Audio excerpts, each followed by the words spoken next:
آج 25 ذی القعدہ اسلامی چاند کے مہینے کی 25 تاریخ ہے اور ماہ ذی الحج ایام حج اور اسلامی تاریخ کا اور اسلامی سال کا جو آخری مہینہ ہے وہ بس شروع ہونے میں 4 یا 5 دن باقی ہیں۔ تو ایام حج یا حج کے دنوں کی جو فضیلت ہے اللہ کے قرآن نے اور رسول اللہ صلی اللہ علیہ وسلم کے فرامین نے بھی ان ایام کی بہت فضیلت بیان کی ہے، یعنی ذی الحج کے مہینے کی اور خصوصاً عشرہ ذی الحج، پہلا عشرہ جو ہے پہلے 10 دن، اس کی کیا عظمت و شان ہے۔ احادیث بے شمار ہیں، لیکن ہم کوشش کریں گے کہ زیادہ سے زیادہ ان فرامین کا خلاصہ آپ کے سامنے پیش کر سکیں۔ دعا ہے اللہ تعالی ہم سب کو عمل کی توفیق عطا فرمائے۔ معزز سامعین، میں نے سورہ بنی اسرائیل کی آخری آیت، سب سے آخری آیت نمبر 111، میں نے وہ آیت مبارکہ پڑھی۔ اللہ تعالیٰ نے فرمایا وَقُلِ الْحَمْدُ لِلَّهِ الَّذِي لَمْ يَتَّخِذْ وَلَدَ، اے میرے محبوب علیہ السلام آپ فرما دیجئے کہ تمام تعریفیں میرے رب کے لیے ہے، لم یتخذ ولد، کہ جو کبھی بھی اولاد پیدا نہیں کرتا، یعنی اولاد سے پاک ہے۔ ولم یکن لہ شریک فی الملک، اور میں اس رب کی تعریف کرتا ہوں کہ جس کی ملکیت میں، جس کی بادشاہی میں کوئی بھی اس کا برابر نہیں ہے۔ وَلَمْ يَكُنْ لَهُ وَلِيٌّ مِّنَ الظُّلِّ وَكَبِّرْهُ تَكْبِيرًا، اور میں اس رب کی تعریف کرتا ہوں کہ جس رب جل وعلا کو کسی کی بھی حمایت کی اور کسی بھی کمزوری کا، کسی بھی زوال کا سامنا نہیں ہے، وہ رب زوال سے، کمزوری سے اور مجبوری سے پاک ہے۔ وَكَبِّرْهُ تَكْبِيرًا، اور ساری تعریفیں اس رب کے لیے ہیں اور میں اسی رب کی بڑائی بولنے والا ہوں۔ یہ آیت مبارکہ اللہ کی حمد اور ثنا، اللہ کی رفعت اور جلالت پر دلالت کرتی ہے، اور حضور آقا انعامدار صلی اللہ علیہ وسلم کا فرمان مبارک موجود ہے مصنف ابن ابی شیبہ حدیث کی کتاب کے اندر کہ اللہ کے پیارے محبوب دانِ غیوب شافع یوم النشور صلی اللہ تعالی علیہ وآلہ وسلم جب بھی حضور علیہ السلام کے خاندان میں کوئی بچہ پیدا ہوتا، یعنی بنو عبد المطلب کی اولاد، حضور کے دادا کی نسل میں کوئی بھی بچہ پیدا ہوتا تو حضور علیہ السلام کے پاس جب لایا جاتا اور وہ بچہ پیدا ہونے کے بعد بولنے کے قابل ہوتا تو سب سے پہلا کام جو نبی علیہ السلام کرتے، اس بچے کے بولنے پر اس بچے کو سورہ بنی اسرائیل کی یہ آیت مبارکہ یاد کرواتے تھے۔ اب گویا کہ ہمیں سمجھ آ گئی کہ نبی علیہ السلام کی سنت مبارکہ ہے کہ بچہ جب بولنے کے قابل ہو تو بچے کو اے فور ایپل اور بی فور بٹر فلائی نہ سکھایا جائے۔ ہمارے یہاں پر خواتین کیا کرتی ہیں، یہ بچہ بولنے کے قابل، اس کو ٹیوشن داخل کرو، اس کو اسکول داخل کرو۔ اور پہلے ایمان ہے، اسکول ہو، کالج ہو، یونیورسٹی ہو، یہ ہماری ضرورت ہے، لیکن ایمان یہ ہمارا مقصد ہے۔ ایمان ہماری زندگی کا کیا ہے جی؟ مقصد ہے۔ مقصد اور ضرورت دونوں میں فرق ہے۔ پنکھا گرمی کا موسم ہے، پنکھا نہیں چل رہا، ایک ضرورت ہے، نہیں چل رہا تو بندہ مر گیا، لیکن اگر ایمان نہ ہو تو بندے کا جینا بھی بیکار ہے۔ تو یاد رکھیں میرے دوستو، جو ایمان ہے یہ ہماری ضرورت نہیں ہے، یہ ہماری حیات مقصد حیات ہے۔ ایمان ہماری زندگی کا مقصد ہے، تو اسی لیے بچے جب بولنے کے قابل ہو جائیں، رسول اللہ صلی اللہ علیہ وسلم کی سنت مبارکہ ہے، اگر ہم حضور کے سچے عاشق ہیں تو ہمیں حضور کی سیرت طیبہ پر عمل کرنا چاہیے۔ بچہ بولنے کے قابل ہو تو بچے کو پہلے کیا سکھائیں، وَقُلِ الْحَمْدُ لِلَّهِ الَّذِي لَمْ يَتَّخِذْ وَلَدَ، اے میرے محبوب علیہ السلام آپ فرما دیجئے میں اس رب کی تعریف کرتا ہوں، اس رب کی حمد کرتا ہوں، اس رب کی بڑائی بیان کرتا ہوں، لم یتخذ ولد، کہ جو اولاد پیدا نہیں کرتا، یعنی اولاد سے پاک ہے۔ ولم یکن لہ شریک فی الملک، اور جس کی بادشاہی کے اندر کوئی بھی اس کا شریک نہیں ہے۔ وَلَمْ يَكُنْ لَهُ وَلِيٌّ مِّنَ الذُّلِّ وَكَبِّرُ تَكْبِيرًا، اور وہ ہر قسم کی کمزوری اور مجبوری سے پاک ہے کہ کسی کی اس کو ضرورت پڑے. اللہ کو کسی کی ضرورت نہیں ہے. جو بھی کوئی اچھا عمل کر رہے ہیں، رب کی بات مان رہے، اللہ کے احکام پر چل رہے، وہ اپنی ضرورت کو چل رہا ہے. اللہ کو ہمارے سجدوں کی، عبادتوں کی کیا ضرورت؟ اللہ تبارک تعالیٰ تو ہر ایسی مجبوری اور حاجت سے بھی پاک ہے. حاجتیں ہمیں ہوتی ہیں، ضرورتیں ہماری ہوتی ہیں، مجبوریاں ہماری ہوتی ہیں، رب کی ذات مجبور نہیں ہے. اب آئیے قرآن مجید کی دوسری آیت ہے سورہ فجر 30واں سپارہ ہے. اللہ نے فرمایا والفجر ولیال عشر والشفع والوتر واللیل اذا یسر هل فی ذلک قسم لذی حجر. اللہ تبارک تعالیٰ نے فرمایا قسم ہے مجھے اس وقت کی جب دن اور رات جدا ہوتے ہیں. دن اور رات جدا ہوتے ہیں، یعنی اس کو وقت سحر کہتے ہیں. سحر کا وقت جب ختم ہو، فجر کا وقت داخل ہو، اس وقت کو عربی زبان میں پو پھٹنا جس کو کہتے ہیں، پو پھٹنا. قرآن نے کہا مجھے اس وقت کی قسم ہے جب پو پھٹتی ہے. وَلَيَالٍ عَشْرٍ، اور قسم ہے مجھے ان 10 راتوں کی. کتنی راتوں کی جی؟ 10 راتوں کی. وَلَيَالٍ عَشْرٍ، اللہ فرماتا ہے قسم ہے مجھے 10 راتوں کی. اب یہ 10 راتیں کون سی ہے جی؟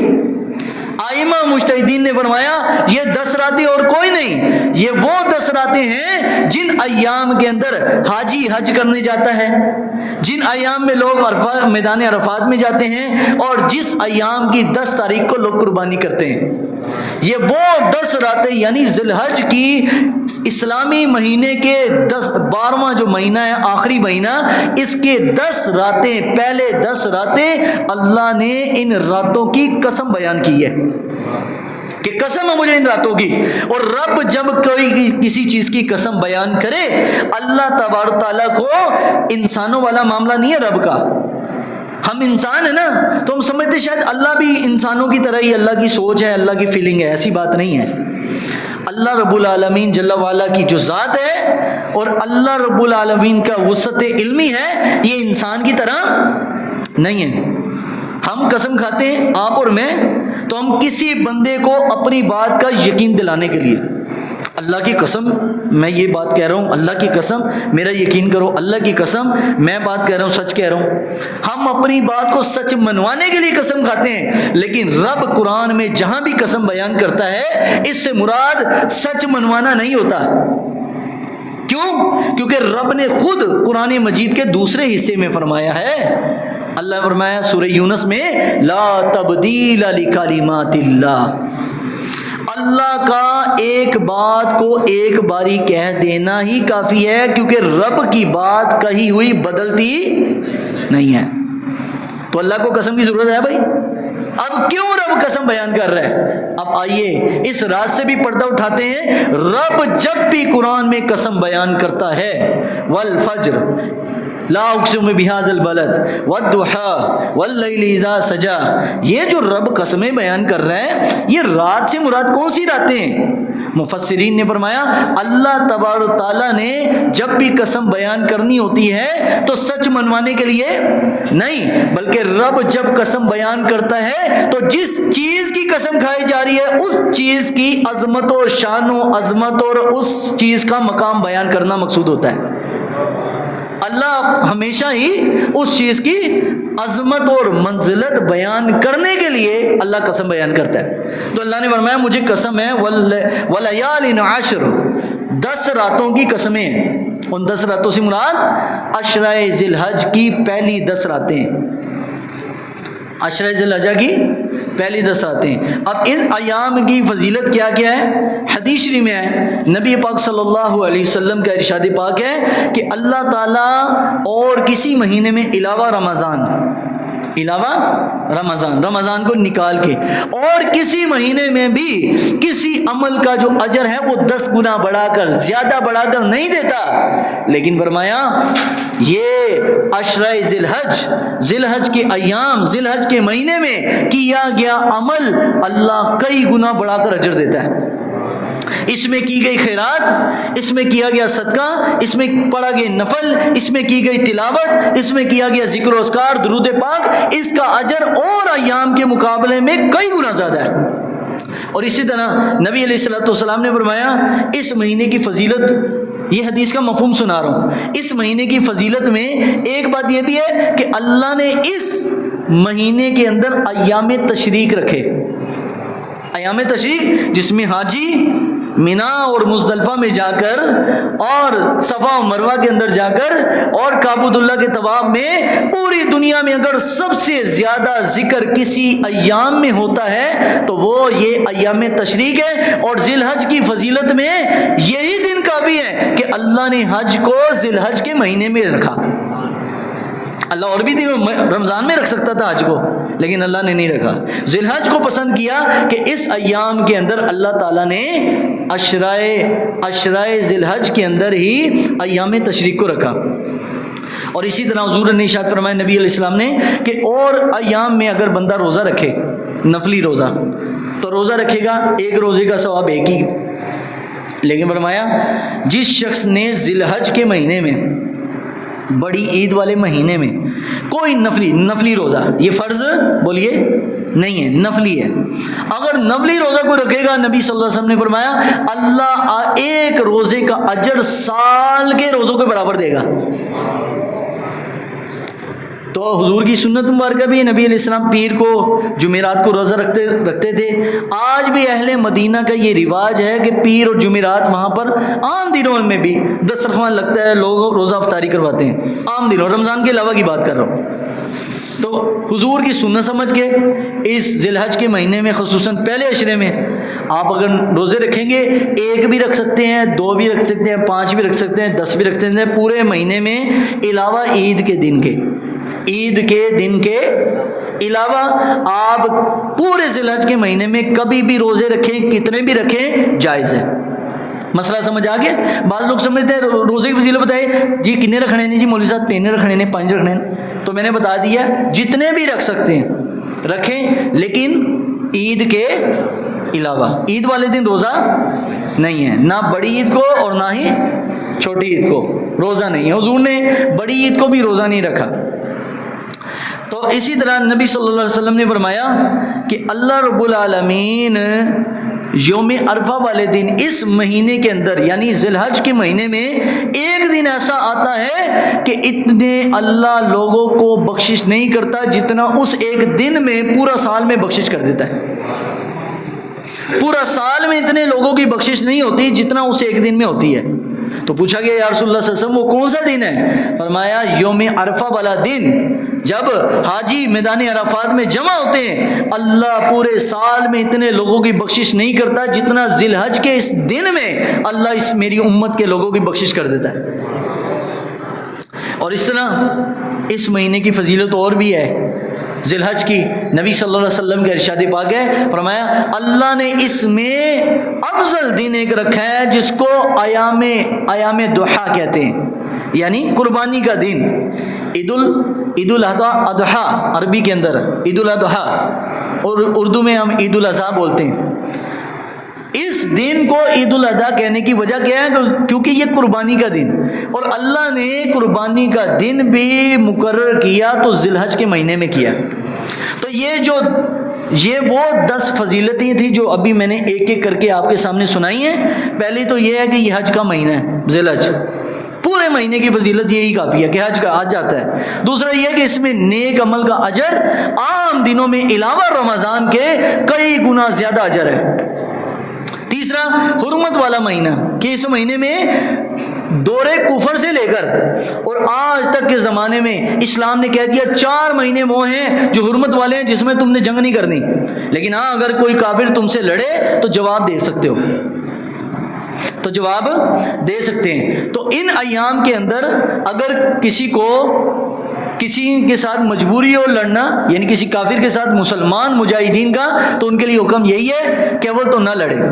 اگر وہاں سے جوابی حملہ، جیسے حماس والے اس وقت موجود ہیں، کافر یہودی ان پر بمباری کرتا ہے تو وہ جواب دیتے ہیں، تو اس طرح کا جواب دینا ان کے لیے جائز ہے، مجاہدین کے لیے۔ تو نبی صلی اللہ علیہ وسلم نے فرمایا کہ اس میں ایام تشریق ہے.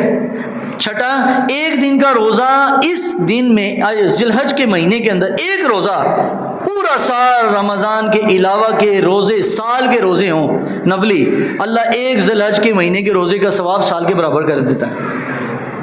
اور اس طرح یوم عرفہ کی فضیلت ہے کہ اس میں یوم عرفہ ہے. پھر اس میں اللہ میری امت کے اتنے لوگوں کو بخشش کر دیتا ہے جتنے عام دنوں میں نہیں کرتا.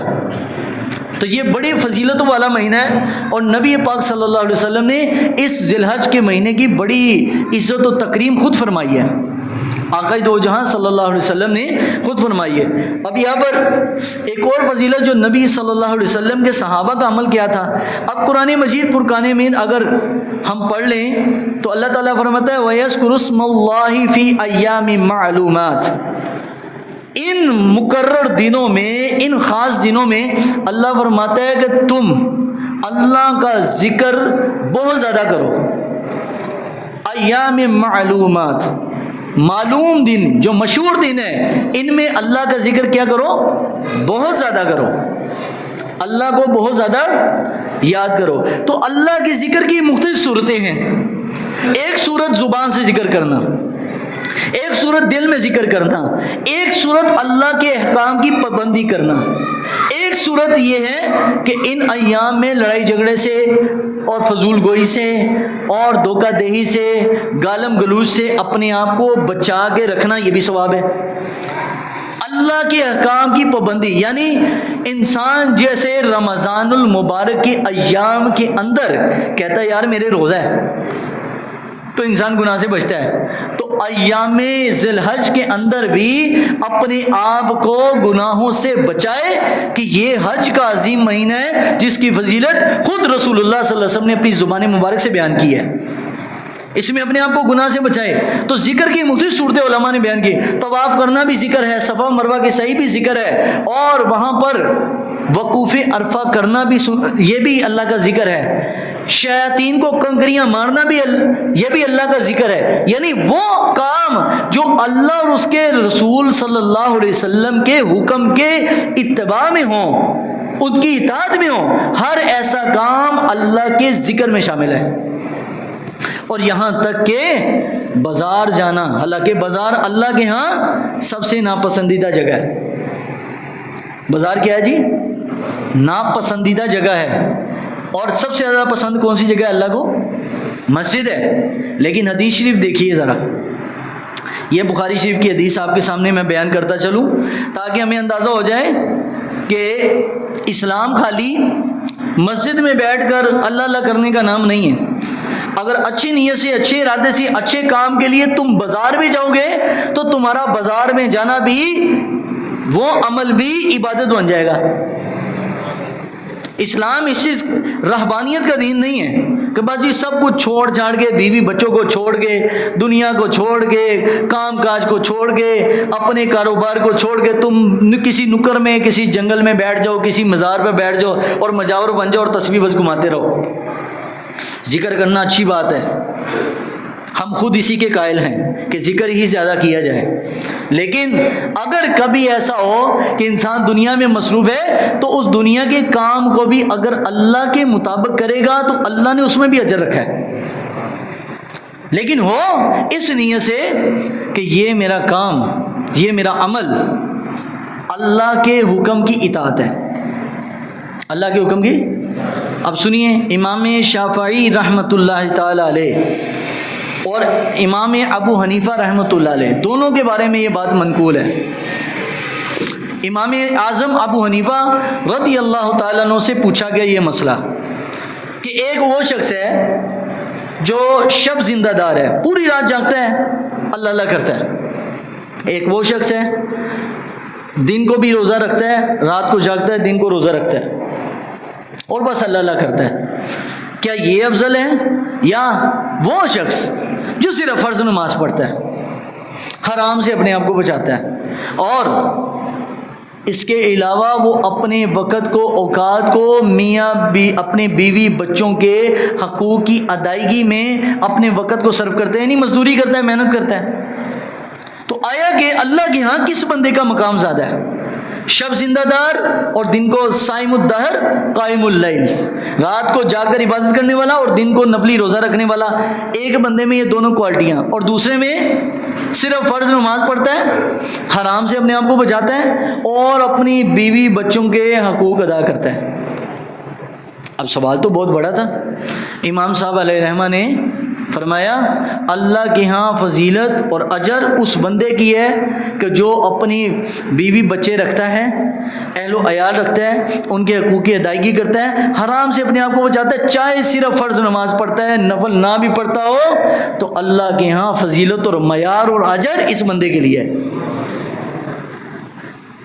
اس بندے کے لیے۔ تو دیکھیں اسلام کا جو مزاج ہی کیسا ہے کہ بھائی صرف فرض نماز 5 وقت کی نماز پڑھو، اس کے علاوہ آپ چاہے کوئی بھی، نہ تہجد پڑھتے ہو، نہ اشراق و چاشت پڑھتے ہو، نہ اوابین پڑھتے ہو، نہ تحیۃ المسجد پڑھتے ہو، کچھ بھی نہ پڑھتے ہو، اللہ نے نہیں پوچھنا، لیکن حقوق ہوں گے نا بیوی بچوں کے، اولاد کے، تو اللہ اور اس کا رسول پوچھے گا۔ اب سنیے، یہ صحیح بخاری ہے اور یہ کتاب العیدین کے اندر یہ روایت موجود ہے۔ حضرت سیدنا امام بخاری رحمۃ اللہ تعالی علیہ فرماتے ہیں کہ نبی پاک صلی اللہ علیہ وآلہ وسلم کا ارشاد پاک ہے، حضرت ابن عمر اور حضرت ابو ہریرہ کا عمل، اور پھر آگے حضور کی حدیث بھی ہے۔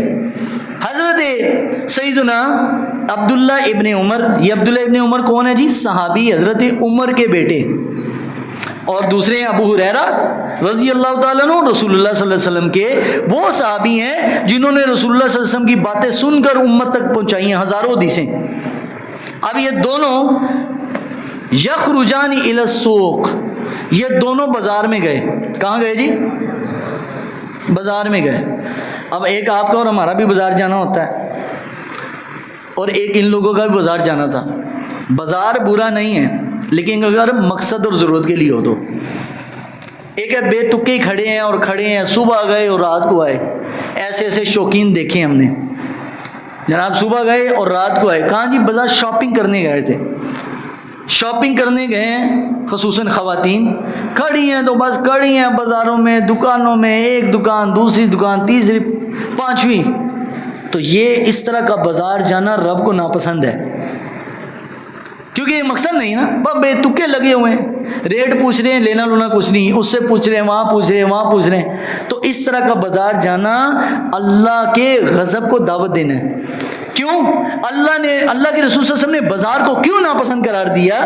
کیونکہ یہ بندے کے دل سے اللہ کی یاد کو بھلا دیتا ہے۔ بندہ چیزوں میں پڑ گیا اور چیزوں کی ریٹوں میں پڑ گیا، ان کی کوالٹی میں پڑ گیا، یہاں تک کہ رب بھول گیا۔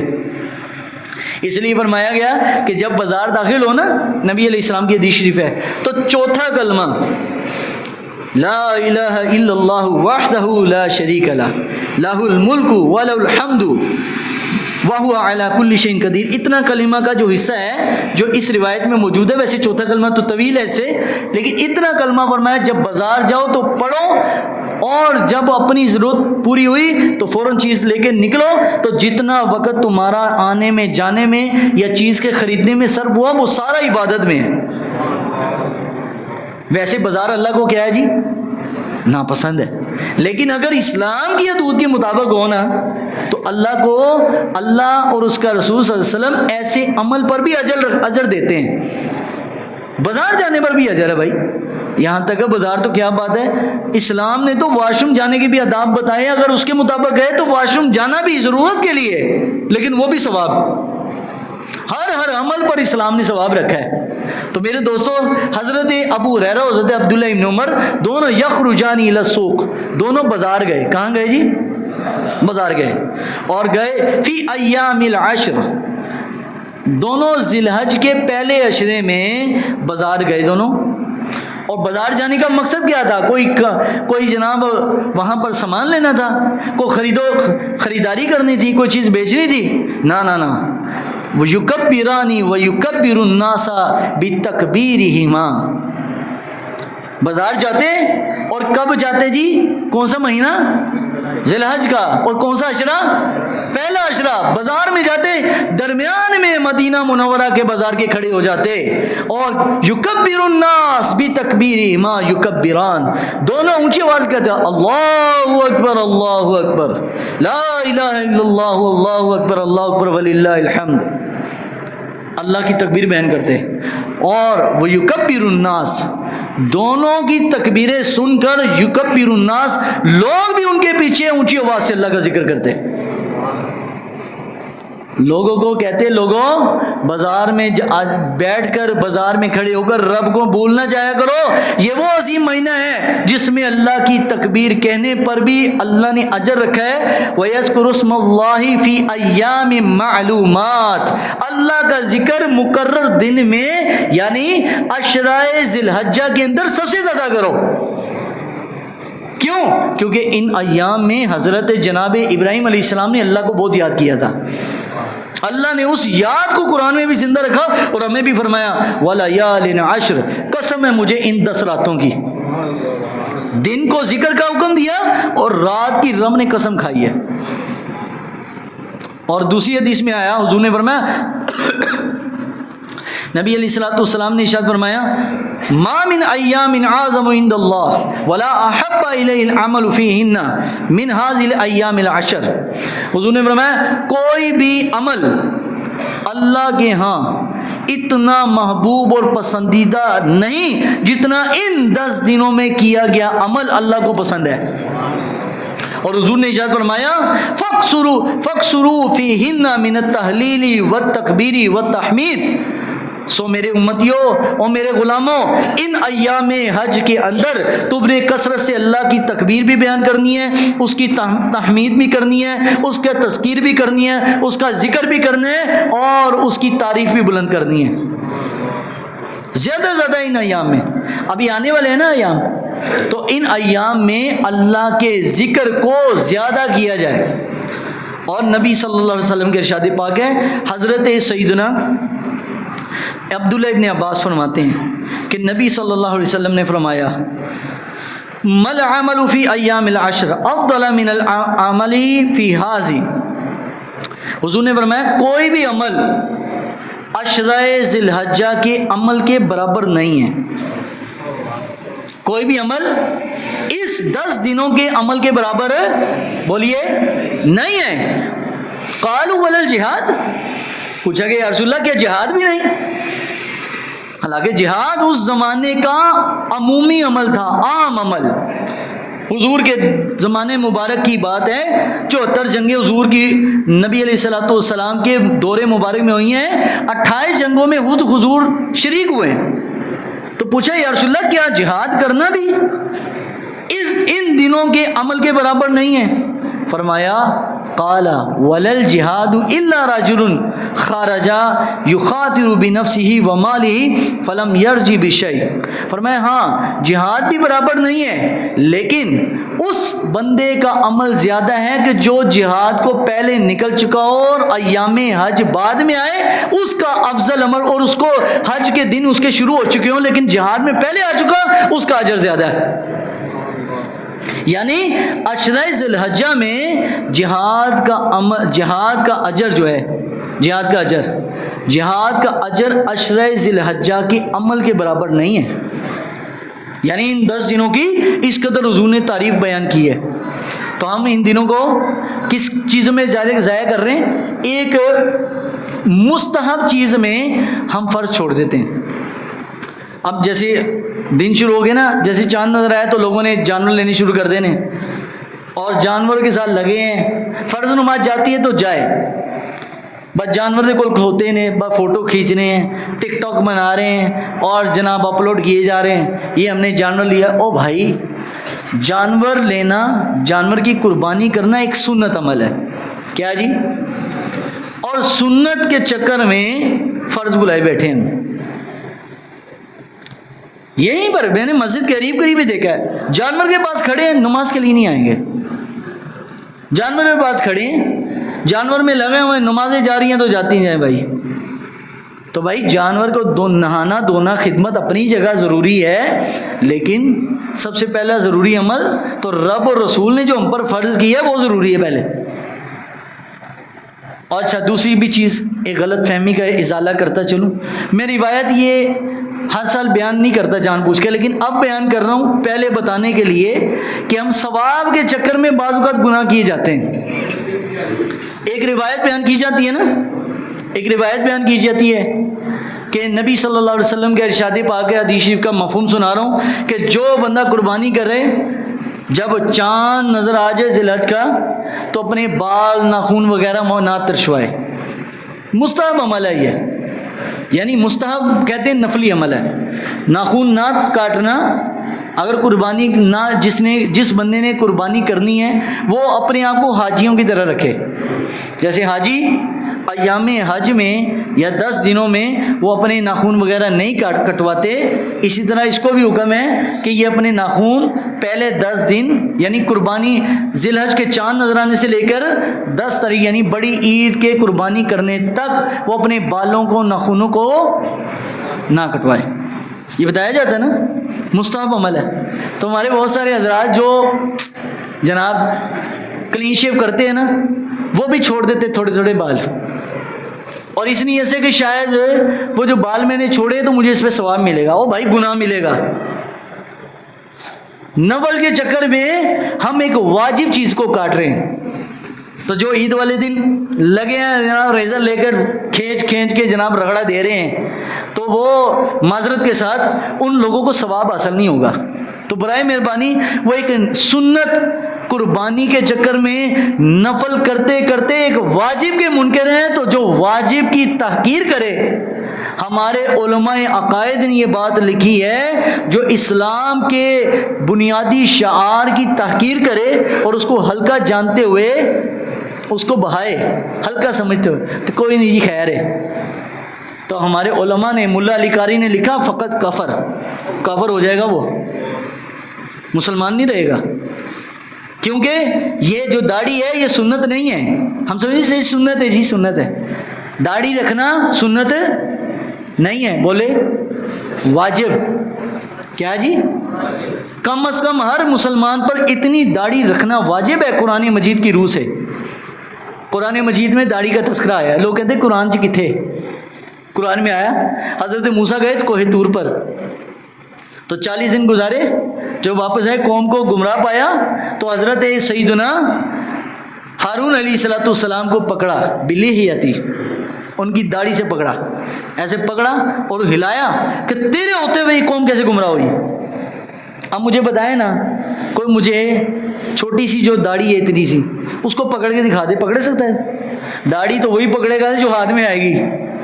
تو قرآن سے ثابت ہوا کہ نہیں، حضرت موسیٰ کی بھی داڑھی تھی اور حضرت ہارون کی بھی داڑھی تھی، اور داڑھی سے پکڑا۔ اور قرآن مجید فرقان حمید اگر سورہ مائدہ پڑھیں تو اللہ تبارک تعالیٰ نے فرمایا کہ جو لوگ اللہ کی تخلیق میں چینجنگ کرتے ہیں، تبدیل کرتے ہیں اللہ کی تخلیق کو، اللہ کی بنائی ہوئی چیز کو بدلتے ہیں، ایسے بندوں پر اللہ کی طرف سے لعنت ہے۔ اب علماء نے اس کی تفسیر کی کہ اللہ کی تخلیق کیا ہے، کہا دیکھو اللہ تعالیٰ نے سر کے بال ہیں، یہ ابرو ہے، یہ بچپن میں دے دیے بال، لیکن داڑھی کب دی اللہ نے؟ کب دی؟ جب سمجھدار ہو گیا۔ جب کسی کی داڑھی آ جائے بچے کی تو ہم کہتے ہیں یار ماشاءاللہ جوان ہو گیا، سمجھدار ہو گیا، کیونکہ داڑھی سمجھداری کی علامت ہے۔ اللہ تب ہی دیتا ہے جب بندہ کیا ہو جاتا ہے۔ دیکھو اللہ نے اپنے محبوب کی ادا کو بھی تب بندے کے حوالے کیا جب بندہ اس کو سنبھالنے جوگی ہو گیا، جب عقل و شعور آ گیا، اور ساری چیزیں پہلے، لیکن داڑھی 14-15 سال کے بعد آ رہی، اس لیے دی۔ تو علماء نے لکھا کہ اللہ کی تخلیق کو بدلنا یہ۔ تو اگر برائے مہربانی اگر کوئی بندہ قربانی کر رہا ہے اور اس نیت سے چھوڑ رہا ہے جی مستحب ہے، تو یاد رکھیں یہ کلین شیو بعد میں کرنے کا الٹا گناہ ہے، مستحب کے چکر میں واجب چھوڑ رہے ہیں آپ، تو لہٰذا اس طرح کی نیت کرے ہی نا۔ جب داڑھی کی نیت کر لی اس کے بعد کاٹنا تو اور زیادہ بڑا گناہ ہے۔ تو 10 دن کا آپ نے ارادہ رکھا ہے، 10 دن کی داڑھی، 10 دن کی داڑھی، تو 10 دن کی داڑھی رکھنے کی ضرورت نہیں ہے، رکھنی ہے تو پرماننٹ رکھیں، ورنہ یہ جو چھوٹی سی داڑھی رکھ کے اس کے بعد جناب بڑی عید والے دن کلین شیو کر رہے ہوتے ہیں اور نائیوں کی دکان پہ رش لگایا ہوتا ہے ہم نے پوری رات، تو اس کا کوئی فائدہ نہیں ہے، اس کا ثواب نہیں ملے گا، الٹا گناہ ہے۔ اس لیے میں ہر سال یہ روایت نہیں سناتا، کیونکہ ہماری عوام الناس ہے نا، مولوی حضرات بھی بیچارے عوام کے ہاتھ سے بیچارے کئی مجبور ہوتے ہیں، وہ کہتے ہیں یار عوام نہیں رکھتی تو کوئی بات نہیں، خیر سنا دو۔ لیکن اسلام یہ کہتا ہے کہ اسلام میں نا شریعت کے 4 جز ہیں، فرض، واجب، سنت اور مستحب۔ جب مستحب فرض یا واجب کے ٹکراؤ میں آ رہے ہو نا تو پھر واجب کو اختیار کرنا چاہیے اور مستحب کو کیا کرنا چاہیے؟ چھوڑ دینا چاہیے، کیونکہ یہ اس کے ٹکراؤ میں آ رہا ہے۔ تو اس لیے کوئی اس نیت سے نہ رکھے، رکھنی ہے تو پھر پوری داڑھی رکھ لیں، داڑھی رکھیں سنت سمجھ کے، کوئی مسئلہ نہیں۔ داڑھی رکھنے والوں کی بھی شادیاں ہو جاتی ہیں، یہ سمجھے کہ جناب ہم داڑھی رکھیں گے تو پتہ نہیں کیا ہو جائے گا، حضور کی سنت ہے، ورنہ قبر میں تو پھر داڑھی آ ہی جانی ہے جو آنی ہے، اور پھر قبر میں جس طرح کی آنی ہے، پھر اللہ ہمیں اس سے محفوظ رکھے۔ تو اس لیے ایام حج، ذی الحج کا چاند نظر آنے سے پہلے جو لوگ داڑھیاں جنہوں نے رکھی ہوئی ہیں وہ چاہے تو اپنے ناخنوں کو، بالوں کو چاند نظر آنے سے پہلے ترشوا لیں، یعنی فالتو بال کو، داڑھی کے فالتو بال ہوں یا سر کے بال ہوں یا ناخن ہوں، اس کو چاند نظر آنے سے پہلے ہی کام کر لیں۔ جیسے چاند نظر آ جائے تو پھر بڑی عید والے دن تک، قربانی ذبح کرنے تک اپنے بالوں وغیرہ کو نہ کاٹیں۔ جب وہ کر لیں اس کے بعد کاٹ لیں تو اللہ تعالیٰ اس کو حاجی کی مثل ثواب دے گا، اس کے لیے ثواب ہے یہ۔ اب میں نے یہ ساری جو تمہید باندھی ہے اس لیے باندھی ہے تاکہ ہمیں سمجھ آ جائے کہ اسلام میں ہمارے پیر و مرشد بھی فرماتے ہیں، کہتے ہیں یار یہ پنجاب میں لوگ نا نفلوں کا بڑا اہتمام کرتے ہیں لیکن فرض اور واجب سے بالکل ناشنا ہیں، فرض و واجب نہیں پڑھیں گے، فرض و واجب چھوڑیں گے، فرض و واجب کی پابندی نہیں کرتے اور نفلوں کی طرف بھاگتے ہیں۔ تو بھائی فرض اور واجب پورے ہوں گے تو نفل قبول ہیں، فرض واجب ہی نہیں ہمارے پورے تو اس طرح کے نفلی اعمال سے مراد یہ نفلی نماز نہیں کہہ رہا، نفلی عمل جو بھی ہے، مستحب اعمال میں بھی کوئی عمل اگر ہمارا فرض اور واجب اگر نہیں نا پورا، یعنی علماء نے ایک مثال دی کہ جس بندے کے پاس کم از کم قربانی کرنے جوگے پیسے ہوں، اب قربانی کا نصاب بھی سمجھ لیجیے، قربانی کا نصاب کتنا ہے جی؟ جتنا آپ لوگوں میں سے کسی کے پاس زکوٰۃ کے پیسے ہوتے ہیں نا، زکوٰۃ کا نصاب ہے، یہی نصاب قربانی کا ہے۔ کتنا ہے جی؟ تقریباً 1,78,000 روپے ہے پاکستانی کی سکہ رائج الوقت کے مطابق، پیسوں میں۔ چاندی کو اگر کنورٹ کریں پیسوں میں 52.5 تولے چاندی تو تقریباً اتنے بن جاتے ہیں، 1,78,000 روپے۔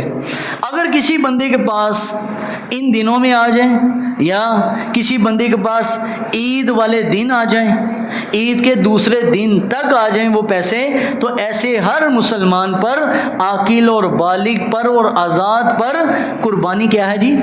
واجب ہے۔ قربانی کیا ہے جی؟ قربانی کرنا سنت ہے لیکن قربانی لینا واجب ہے۔ قربانی لینا کیا ہے جی؟ واجب ہے۔ تو یہ ہر ایسے مسلمان، اب جو گھر میں جوائنٹ فیملی میں رہتے ہیں تو بعض اوقات کہتے ہیں جی ہمارے تو ابو جی کرتے ہیں تو ہمارے پر فرض نہیں ہے۔ اگر آپ کے پاس پیسے ہیں تو آپ پر بھی لازم ہوگا، آپ پر علیحدہ لازم، اولاد پر علیحدہ ہے، باپ پر علیحدہ، اگر ان کے پاس علیحدہ نصاب موجود ہے۔ اور اگر گھر میں صرف باپ ہی کرتا ہے اور باپ کے پاس اتنے پیسے ہیں اولاد کے پاس نہیں ہے تو ان پر واجب نہیں ہوگا۔ لیکن اگر کسی کے پاس نصاب نہیں ہے لیکن وہ قربانی کرنا چاہتا ہے تو اس کے لیے بھی ثواب ہے، اس کے لیے بھی اجر ہے، اس کی وہ قربانی مستحب ہوگی، نفلی قربانی ہوگی، اور جو شوق سے ثواب لینے کے لیے جو قربانی کرنا چاہتا ہو۔ تو ہر ایسا مسلمان عاقل اور بالغ جو ہے، جو مسلمان اتنا نصاب رکھتا ہو 1,78,000 روپے، اگر عید تک بھی اس کے پاس پیسے آ جائیں تو ہر ایسے مسلمان پر علیحدہ قربانی واجب ہوگی۔